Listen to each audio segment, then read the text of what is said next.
Great. Thanks. All right. We are real. We're live and in person. Technology. And talking about the real meaning of I need space. Oh, yeah. Needing space. Oh, my gosh. That can have so many meanings. So many more meanings to the person receiving it, right? Yep. Phew. Okay. Well, welcome to the newsstreamingnetwork.com, WGSN-DB Going Solo Radio Network, TV, and #1 podcast internet singles talk network. And this is Let's Talk Dating with Christine and Barry. Hi, Barry. Hi, Christine. Oh, I'm holding my phone today. We'll hope none of us will get motion sickness if I can't hold my phone completely straight because my computer is having a meltdown for some reason. But we're still doing the show. No matter what, we're doing the show, which is good. Zooming forward. So, oh my gosh, needing space. So sometimes it's very benign. I just need to walk away so I can calm down. I need to walk away to clear my head. I need to walk away because I have to do something else so that I now can make space to have a conversation with you. It can be so normal and realistic and just fine, but those words can just send shivers through the receiver's body, right? Don't they just? The thing about that phrase is it oftentimes, I think, maybe, I'm not sure it's just true for men, but I think it feels like for us men particularly, maybe for women too, actually I'm sure it does work both ways, that term, I need space, is a prelude to leaving or breaking up. There's almost like it's a one-way street. There's no U-turn available. If I'm saying I need space, it's kind of like, oh crap, now the S has hit the fan and there is no turning back from what's happened.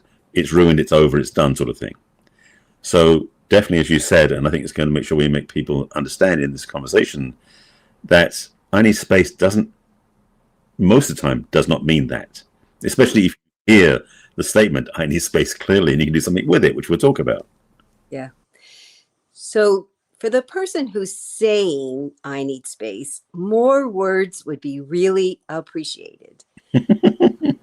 Because often it's because I will be my best or better person if I go step away and do something, or break. That's another one that's really scary. I need a break for this very healthy reason for me.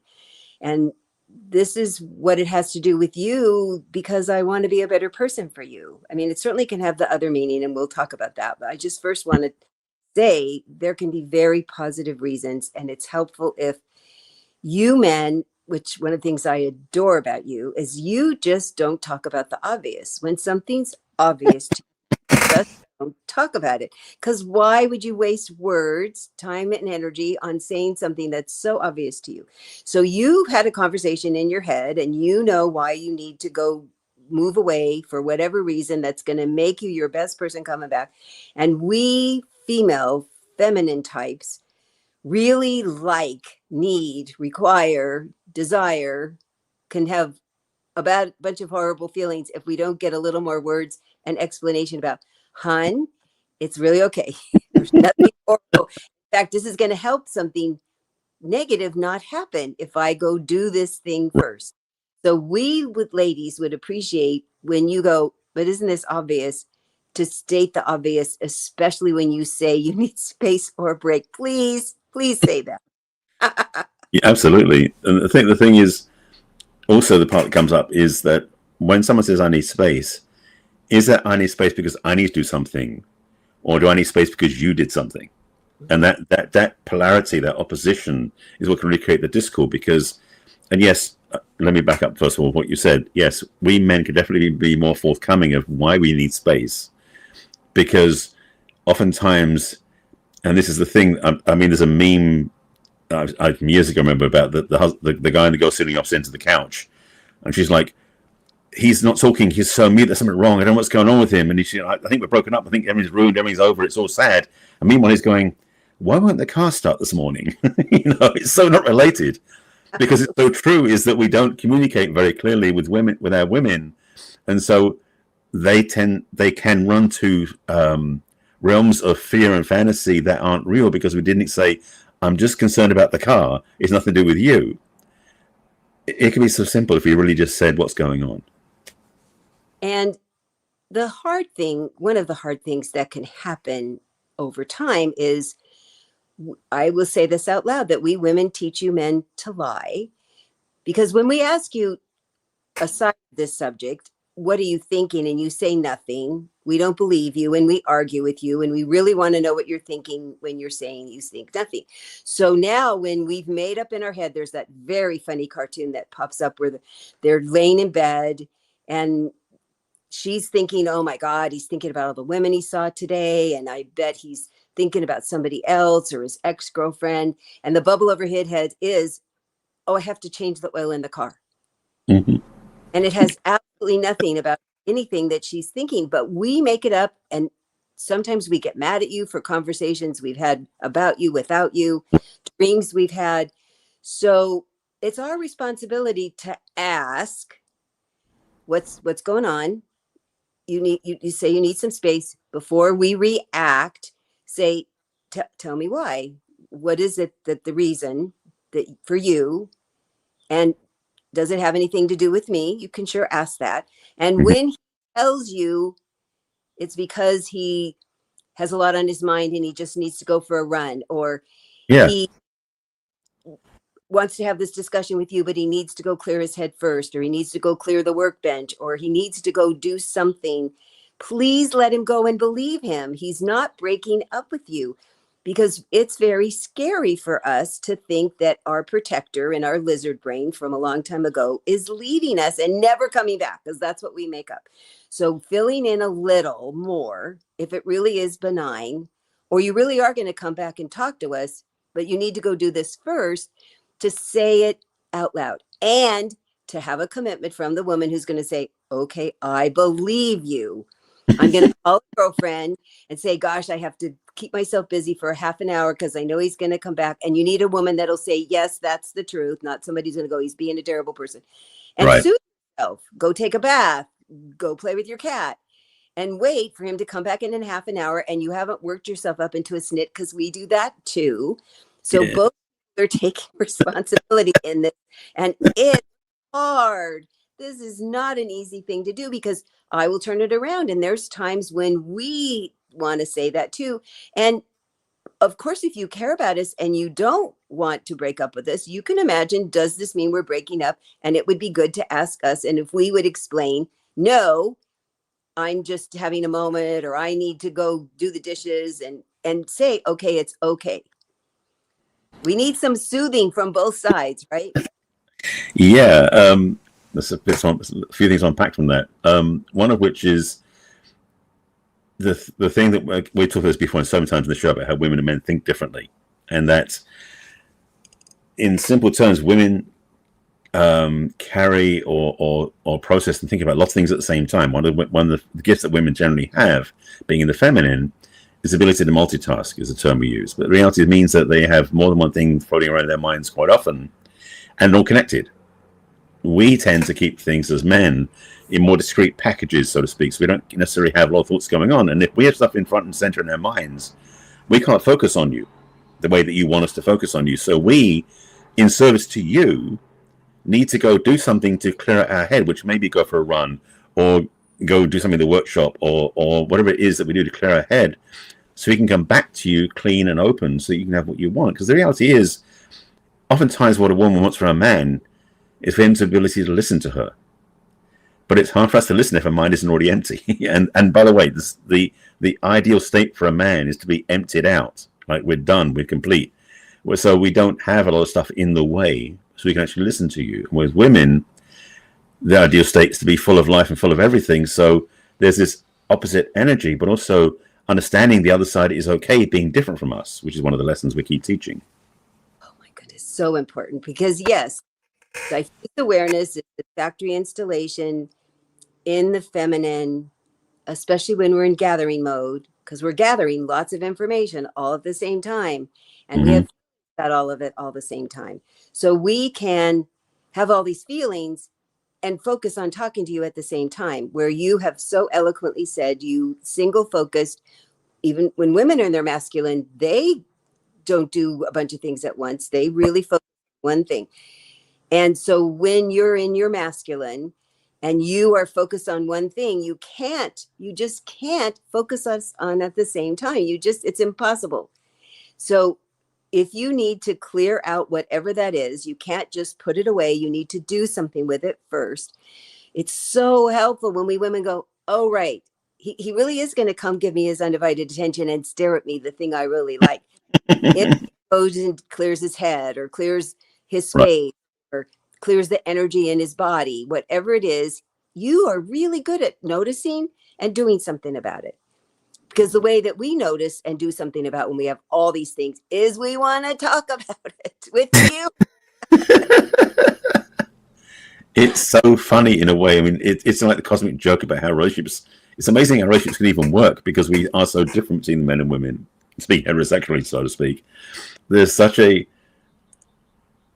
humor to this, is that we don't necessarily think on the same level and play in the same ways because we're different. That's the one thing that makes us so attracted to each other, but also makes us so challenging to be together because we realize, oh crap, I won't understand this person because they're so different from me, you know? And so, of course, to even get back to the question, the title of the show about I need space, that means something different to both genders as well. And so, again, just to recap that for a second, for us men, oftentimes we need space so we can process and clear out and become more open to you, to come back to you so you can listen and be more present to you. So it's not about I'm out, I'm gone. And for women, when they want to need space, it's almost like they need to digest and process everything they're going through because they may have made up stuff they don't know yet. And they need to go look at, okay, is this real or not? I need to know before I tell him it is. Because the challenge is, if you don't, as a woman, get clear about what it is that's true for you and what's not, you might tell us something that's not true, and we think it's true. And that becomes a whole other can of worms we've opened up. Oh, my goodness, yes. And what all included in all that is generally when you have a lot on your mind and you need to process it, you appreciate having space. You go take space, you go away, you go for a run, you do all those things that help you clear it. And so when we get upset and say we need space, we always mean go away. We sometimes mean I need a hug or I need you to come just sit with me. But I need to just talk. I can't listen to suggestions. I can't talk about your problems at work right now. I need space from that because it's physical space. A lot of the time for us, it is not physical space. It is space for us to clear our feelings, where often yours is physical space. Right. So and I really am glad that we're going to laugh through this because it is such a challenge for all of us. And even though I know this and I've taught it for such a long time, I still get confronted by it now and then and have to remind myself, oh yeah, this isn't something on purpose, or at least check in. How much does that have to do with me? And watch and wait because you're not thinking about that at all. And so you'll stop and put away what you were thinking about for a minute and think about, does it have to do with her? No. And I have to believe it because it really is the truth when you say it doesn't have anything to do with me. Right. In fact, I would even suggest that in terms of like, what's the real meaning of I need space? It's almost like what the meaning really is, because what you just said it in that way, but in a way of simplifying it is I need a state change is what really comes back. So that's what you need to change a state, meaning for us men, we're going to clear things out so we can change our state to be more present. Like you were saying, for women, if it is they want just to have a hug without any words, or they want you to listen without saying any feedback, that may be a state change from what was going on before. So it isn't, again, about I need to take 10 minutes or 10 hours away from you physically and have nothing to do with you. That's not necessarily what it's about. And so the I need space term has a lot of layers to it, as we're talking about, discussing. So, wow, in the heat of the moment, it's one of the hardest things, too, is to figure out what is included in all that. What is included when I say I need space, or the other person, what's included in all that? So what we're going to suggest is before you say those words, get really clear about what does that mean to you? If you were to define it, what exactly do you need the other person to do or not do? And what do you need to do or not do? And then say that. Because if you haven't clearly figured, because I've asked people, what does that mean? I don't know. Well, then how is the other person supposed to figure it out? And that is a really very fun question because sometimes, not always, they will laugh. oh, I guess that makes sense. That won't they just know? No, no. And don't leave them to guess. No. Because what if they guess wrong and you're already upset? Oh my gosh. So first pause and say, what do I need? How do I need to change this state that I'm in? Am I in a frustrated state or a sleepy state or an angry state or I'm feeling crowded state? Find out what the state of yourself is. I love that you used that word. I went, wow, that's a good word. And You then are. say to the other person, this is the state I'm in. And this is what I need from you to help me get in it, get out of it, deal with it. I need to be away for this amount of time, and then I need you to come back after this amount of time, or I need this amount of time to talk, and come up with some specifics about what you need and want when you need space, so that the other person can say, yeah, I can't do that, or I could do that, but I could do it this way, and I can't do it right now, but I could do it in an hour. Give them the parameters of what you need and then see, what do they say? And boy, that is the hardest thing to do when you're in a state. You think? Yeah, absolutely. This is one of the joys of relationship is it's going to bring up your stuff. We've talked about this before in the show as well, obviously, many times. That being in a relationship is going to bring up our patterns, our beliefs, our rules, everything else. So this nuance, this layer we're playing with, it sounds simple in so many ways, but the power of it can be profound. And to really understand, and yeah, I'm glad the idea dropped in about talking about state change versus just space, is it does give more array and possibility to what that can mean and be used for, because oftentimes we get so like in what's what I'm looking for, I won't say fighting isn't necessarily the word, but we're getting conflict with each other, energetically speaking. And so when we're trying to talk to each other, neither one of us is actually hearing each other the way we want to be heard and not speaking the way you want to speak either. And so a state change literally is what you need, because you want to change the state of your communication so you can be more improved, which could require, okay, let's take a break for like 20 minutes and reset, come back together differently and start over. That could be a mutual state change, which, I need space, like we need space from each other just to get our heads back into the game and the way we want to play, and the way we want to be together.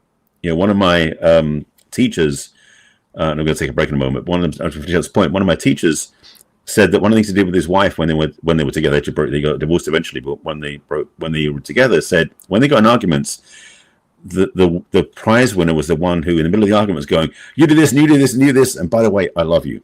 Like they would change the state, because that would change the state. And so it was in that moment where they realized, hang a second, the argument's not important enough. I need to get back to what's true, which is loving. So state change, I would advise, if you think about the idea of I need space and you say, I need to make a state change, whatever that means to you can really help your relationship get better and healthier and deeper.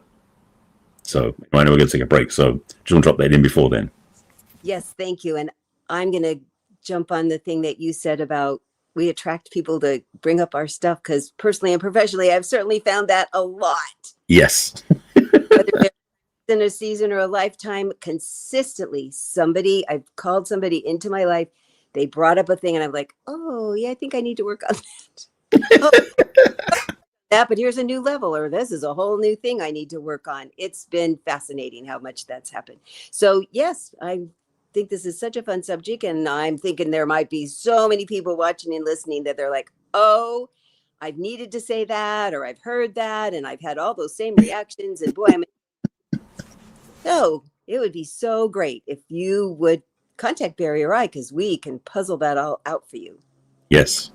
So the way to chat with me is to go to my website, which is theperfectcatch.com.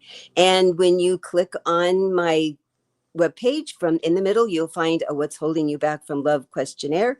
And there's 8 brief questions about what's happening right now and what would you like to be different. And then access to my online calendar, and we can have a complimentary conversation with each other to see, am I somebody that could help you puzzle that out? I promise you will leave with some helpful information and then decide if we want to talk further together. You can also send me a private email at Christine@theperfectcatch.com. And how would people reach you, Barry? Well, similar to Christine, I have a website and an email address, so you can get to me by going to my site, which is barryselby.com, my name. And at the top of the page on my website, there's a button that says, let's chat.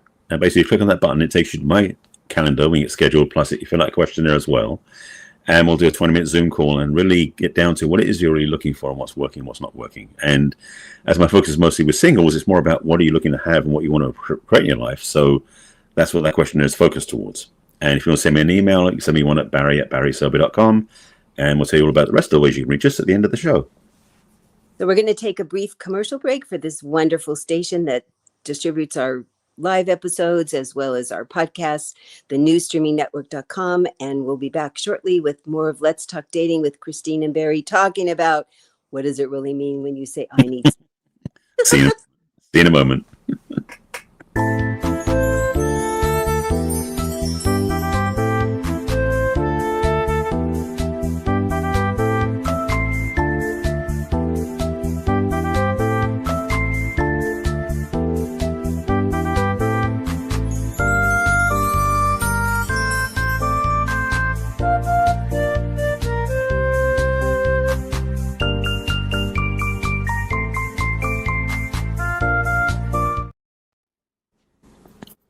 We're back. I'm plugging my phone in. That's what you're doing. Yep.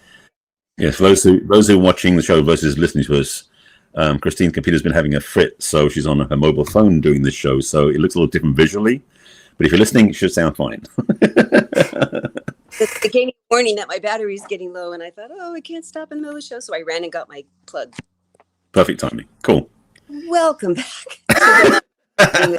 This is what's fun about doing something live. Mm-hmm. And independent electronics, can't live with them, can't live without them. So this is Let's Talk Dating with Christine and Barry, and today we're talking about I need space. I need space for my electronics right now. It's just once the show's over. Yeah. So as we mentioned in the beginning, it can feel very, very ominous when somebody says, I need space, because it sounds like they want to break up with you and they don't want to spend any more time with you. And I would say the majority of the time, it's just, I need a break to clear my head. I need a break to get my thoughts together. I need a break to be my best person for you. That's really most often. And yet, probably, I think what mostly happens is if we haven't done that well, if we haven't talked about, this is what's building up, this is what I'm not getting, this is what I'm getting that I don't really want, or this is what I'm getting and it's not enough, then when we say, I need space, we really are thinking very seriously about ending. And it's because we haven't done the whole thing that Barry and I talked about before the commercial, about being more forthcoming, about when you do need space, just to come back and have a more clear conversation about what you need, even just in the moment, or certainly over long term, because resentment will build up, guaranteed. And I've been telling people it's the killer of love. It's the fast killer of love. There's resentment. It is definitely one of the worst ones.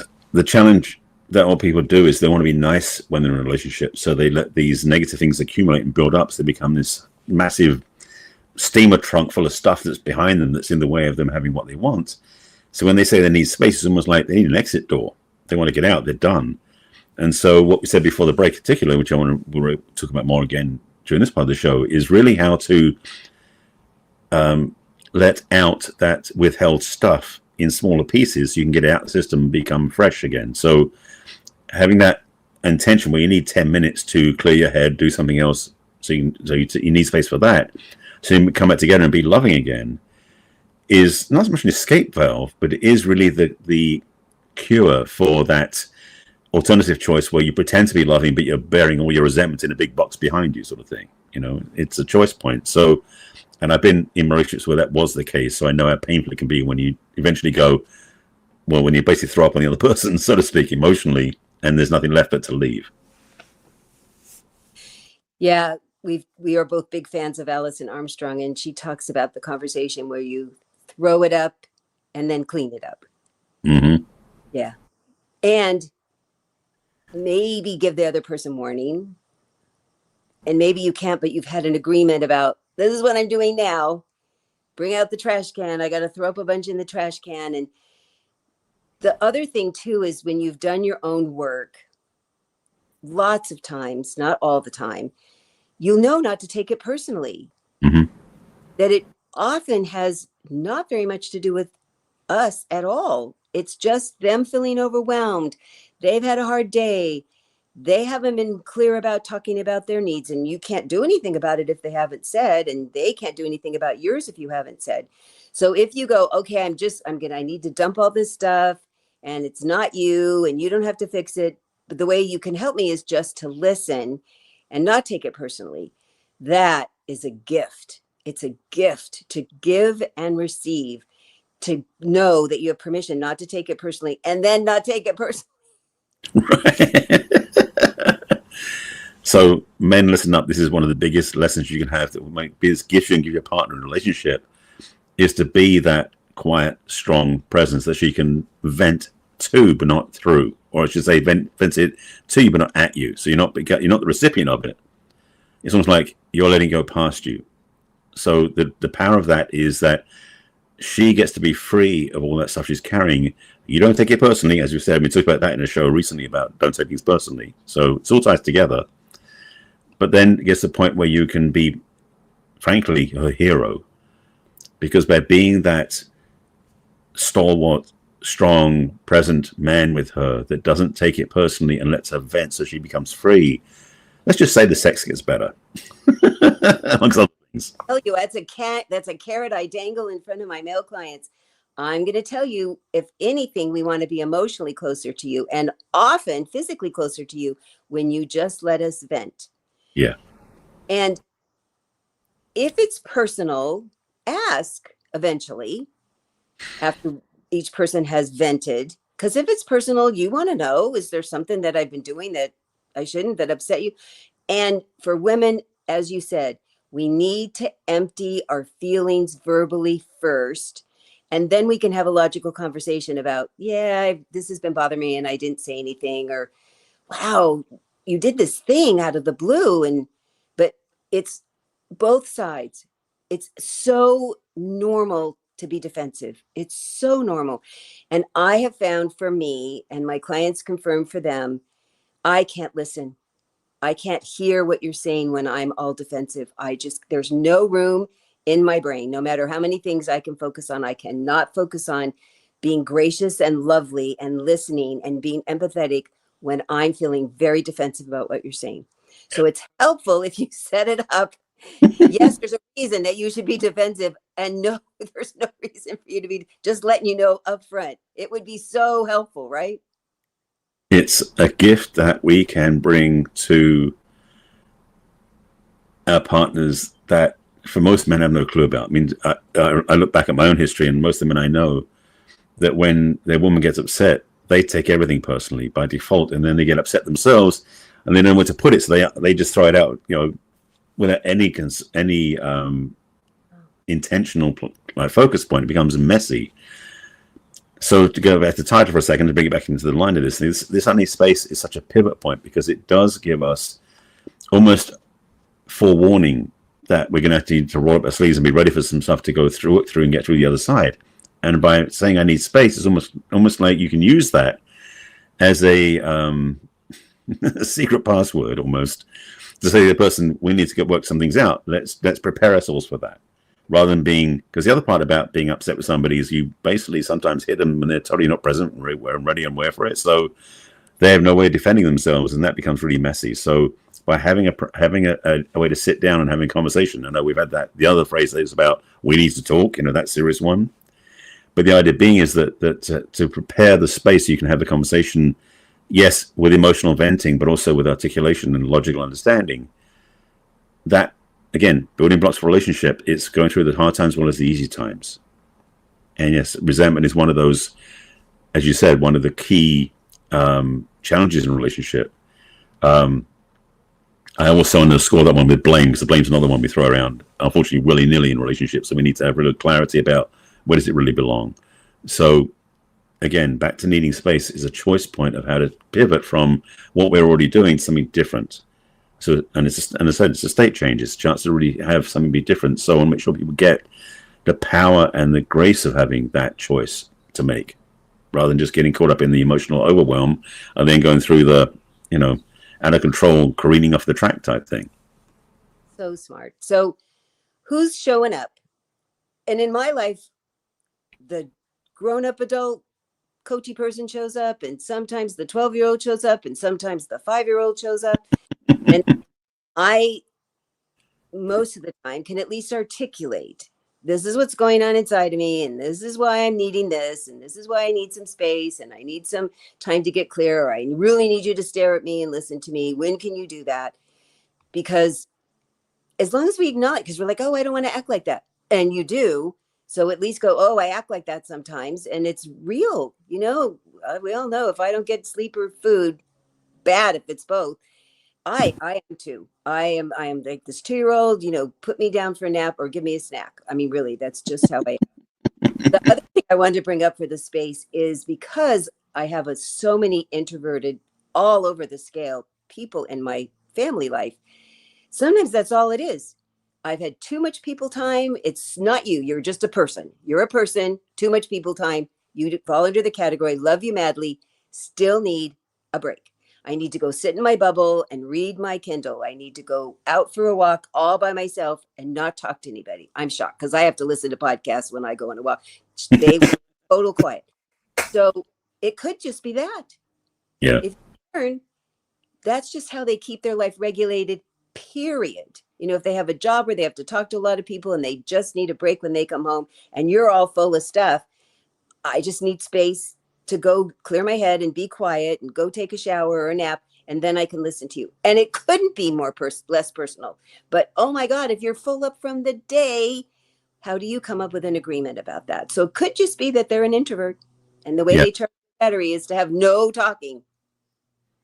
That's the other part, and it's funny because I'm doing a lot of work recently because I'm in a coaching program, and we're talking about different models and how we describe our personalities. And the simplest one of all is introvert extrovert, and so that's a relative point. So clearly, because oftentimes both partners are not the same type.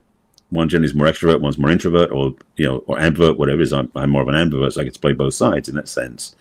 But to have the forethought and the awareness, because awareness is such a key level, where you can read your partner's mood and energy. So you know before you get to the point of going, oh shit, we're in trouble now, where you can step back and go, hang a second, I know that they need to have a nap, or they need to sit down, or I need to leave them alone for a few minutes. If you can intuit that they're going to say to you, I need space, and give them space before they even ask for it, that's brownie points massively. So it's worth being aware enough to know when your partner needs something that you can't provide yourself. Like they need space, they need time, they need downtime, they need go for a walk. I have definitely had a situation with friends of mine where I said, you need to go talk to your girlfriend. I'm not going to help you with that because they're in a better space to listen to her than I am. And it's not against them. It's just wise stewardship. And that's one of the things in a relationship you can be, both partners can be the wise steward to guide both partners in a healthy way. And everything that we've talked about can be learned. None of it is terminal. All of it is something that you don't learn as you're growing up. Your parents didn't know how to teach you to do this. And we get frustrated with ourselves because we think, why did I act like that? Or why don't I know better? How would you know better if you didn't taught it? Maya Angelou said that we did best what we knew then. And now that we know better, we can choose to do better. Right. Catching yourself and going, oh, I don't like that reaction in me, and I don't like that reaction in them, and even family members and coworkers, and certainly romantic relationships, because we're even more connected in our heart and our emotions. Right. Just, oh, I need to learn about that. I need to get better at that. My life would be so much easier if I could figure out how to do this better. So I hope that you're taking to heart everything that Barry and I are saying. It is. I mean, some of the stuff is so nuts and bolts and simple, but nobody learns this stuff. I've talked about this in the show before about how we have sex education from the age of like 6 or 7 in school. It seems for some crazy reason they're so young, but we don't get relationship education. We sort of learn just by doing, and maybe some social studies classes later on. But when you're a kid, you don't know except by what you learn viscerally in practice, in playtime, and when you're out and about in the world. And so these.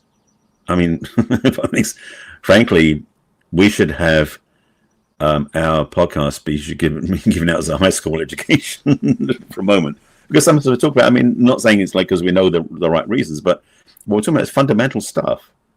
Not taking things personally is a powerful skill you can use in every part of life. And this one about what really INeedSpace means and how you can use it can change every relationship you have. So yeah, this.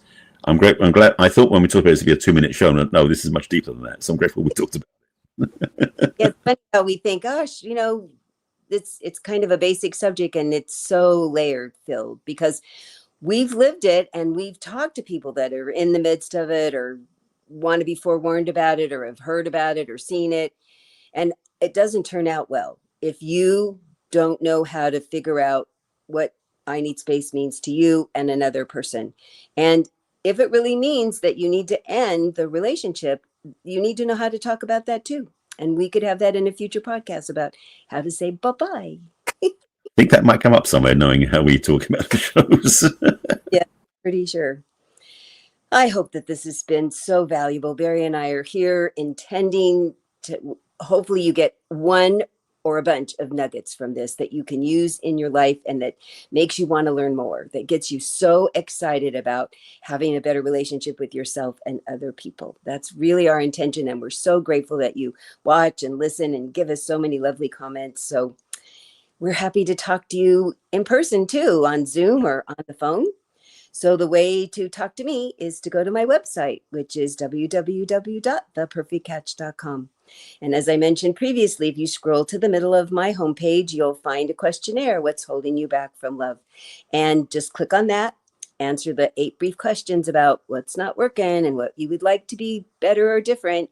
And then you'll get a link to have you schedule on my calendar a complimentary private conversation with me.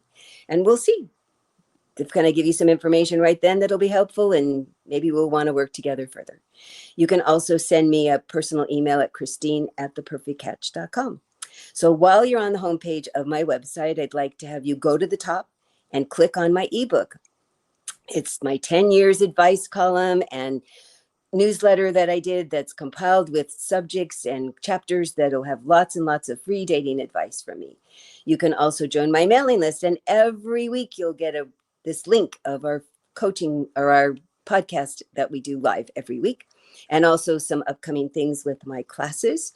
Also, if you scroll to the bottom, you will find all my social media icons of Facebook and LinkedIn and Twitter and Instagram and Pinterest and YouTube. And if you click on the YouTube, you will find over 270 podcasts that I've done with Barry, some other previous ones that I did on my own and with someone else. And would love to have you take advantage of that too. So Barry, please tell people how to get a hold of you. Certainly. So again, my site is my name, which is barryselby.com. And as I mentioned before, at the top of the screen is a button that says let's chat to get on my calendar. We have a conversation, and it'll be something that really will give you'll go with some skills as well as opportunities to work with me as well. If you go to the bottom of the homepage on my website, there's my email list. You can just jump right in and join my email list right there, because I send out an email every week, like Christine does, with a replay of this show, plus other things I'm working on. So you get to follow both of us if you do that. At the middle of the page on my website is the first of my 2, what I call assessments or quizzes. The first one is a relationship readiness assessment, which is a quiz you can go through and basically answer questions, and you go directly to the link by going barryselby.com/quiz if you want to. And that'll give you a chance to really answer some questions about, are you really ready for a relationship? What's lining up, what's not, what's in the way, how prepared are you, how far along the journey are you? And you'll get an email from me which gives you a summary of that, and also an invitation to talk to me about what's next and what could work for you. The second one of these is my self-relationship assessment. That you can't hit a button for, but you can go to barryselby.com/self-quiz to get there. This is a much deeper and more reflective opportunity where you can really look at your relationship with yourself. And it covers 7 key areas of self-relationship, which you can navigate through with a lot of questions with, I'm trying to term, there's a term for this type of quiz. It's a matrix type quiz. So you basically answer questions on the spectrum, and you get answers of what you're looking for. That one, because it's a deeper quiz, provides you with a whole PDF document you can download with some tips, guidance, next steps, and ideas, and of course an opportunity to reach out to me for more support and guidance. Additionally, on my website is my book, which I've had out for quite a few years, called 50 Ways to Love Your Lover. That is a bestseller on Amazon. You can go get it if you want to get a copy yourself, and there's links on that book page for that. But also, if you want to find out more about my book before you buy it, there's an audio recording generated by AI. Yes, AI is everywhere nowadays, but it's basically two very smart voices talking about my book in very clear terms, so you know what it's about. So you can listen to that first, then go buy my book. And there are buttons on the page, take you to Amazon for the Kindle physical version, or you can buy the ebook version from that webpage itself. Social media, you can find me on all these platforms. So under my name, Barry Selby, on Facebook, on LinkedIn, on Pinterest, on what's the other one? Blue Sky, and also on YouTube. And on YouTube, like Christine, I have all the videos of our shows together, 270 plus episodes. And frankly, over 1,000 other videos I've done over the years. I've done a lot of video content over the years. So if you want to watch my stuff, you can check me out there. And frankly, some of those shows are from way, way back, so look a little different. You're entertained by that. And if you want to find me on Instagram or Threads, it's the real Barry Selby. And if you want to send me an email, send me one at barry@barryselby.com. And we're here every Thursday at 1 o'clock Pacific and 4 o'clock Eastern and all the times in between. So you can watch us live and submit questions. We answer them on our live show. And if you want to watch us on replay, you can watch us on YouTube and Roku. And then they can take us with us and listen, right? Yes, indeed. If you like listening to our voices, but you haven't got time to sit and watch us, you can take us with you in our podcast platforms, because we do have Let's Talk Dating with Christine and Barry on Apple, Spotify, Amazon Podcasts, all those platforms. So if you're out and about in the world where you can't focus on a screen, you've got to be, looking around you like most people should be. You can listen to us with, earbuds in, whatever you want to do, so you can hear our show wherever you go. And frankly, with 270 episodes, there's something for everybody. So we would love for when you either are watching or listening, if you like us and share and subscribe and leave us a review and share it with all your friends and family that might be having some questions or concerns about their dating and relationships. Indeed. And we will be back next week with another interesting conversation and make each other laugh and hopefully make you feel like you really could have a better time in your dating and relationships. That's Absolutely. Yep. We'll see you next week. For now. Bye.